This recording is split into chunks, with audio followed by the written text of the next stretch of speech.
सरस्वती शिशु विद्या मंदिर में गुरु पूर्णिमा और प्रतिष्ठा दिवस पालित होईछि।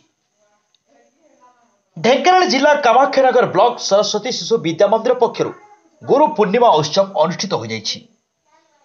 विद्यालय प्रधान गुरुजी विप्रचरण दासଙ୍କ सभापतित्व अनुष्ठित कार्यक्रम में ढेंकानाल इटेक महाविद्यालय संस्कृत अध्यापक प्रमोद कुमार दास मुख्य अतिथि भाव जोगदे गुरु पूर्णिमार तात्पर्य संपर्क में आलोकपात करथिले।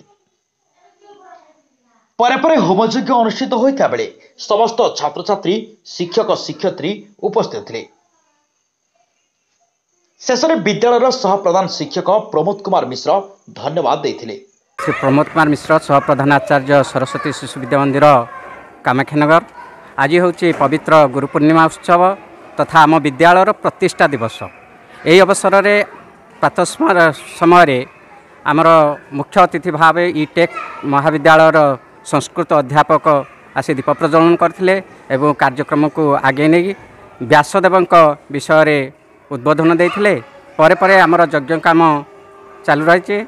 यज्ञ काम आम विद्यालय प्रधानाचार्य माननीय श्रीजुक्त विप्रचरण दास महोदय एठी पुरोधा भाव यज्ञ उपवेशन करचंती। ए कार्यक्रम रे समस्त शिशु भाई भौणी उपस्थित रही कार्यक्रम को आगे नहीं एवं परिशेष यज्ञ शेष समस्ते प्रसाद सेवन करी विद्यालय विदा ने। कामाख्यानगर प्रकाश कुमार पात्र रिपोर्ट, द न्यूज टुडे।